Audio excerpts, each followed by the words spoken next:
What I'm tying on here right now is a rooster tail spinner. We're seeing a lot of these fish up and rolling and active, and it looks like they're feeding on, seem to be caddis. So I chose a color that will hopefully emulate that with the brown body and the brown hackle here in the back. Now it is a cloudy day, so I always like to use a gold blade. What's cool about this style of rooster tail, and there's a lot of different styles out there, but this one's made out of tin. Why is that important?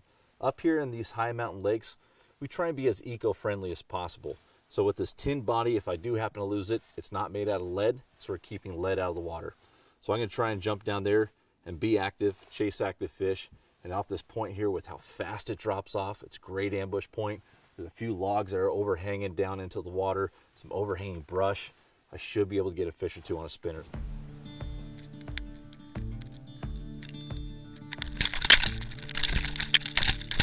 Of course, as Cody walks over to the other bank to try to find a new spot with his rooster tail, this rod hooks up. Had to grab it because Cody was somewhere else. So it looks like we got a little trout here on the water wolf, on the little Corky. And actually put up a pretty good fight for being such a little fish. It's a little morsel for dinner. Pretty good little trout for the mountain lake. A little bit of a fighter. I'm going to show you exactly how we had this set up, how Sam caught that first fish there of our trip up here into the high Cascades. Fishing these high mountain lakes, covered up in mosquitoes. So what we want to start with is our size 12 Corky, our size 12 treble hook.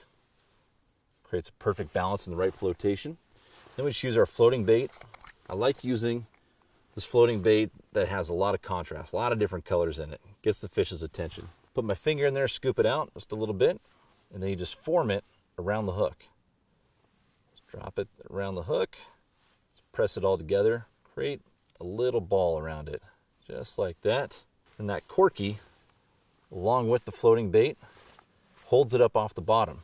Now I also like to add a little bit of scent, and since I got the Corky on here, I have the capability of doing that. So what I do is just grab a little bit of this trophy trout, put them on the bottom end of the Corky, just right here. Just a little bit, just like that. Not very much. It doesn't take very much to create more scent down there. And I like using that gel scent because it'll stick to the Corky itself. So now I have two different smells down there. Lots of good contrast with that Corky. The flame orange with the chartreuse dots. A lot of contrast in the bait, even with a little bit of glitter in the bait.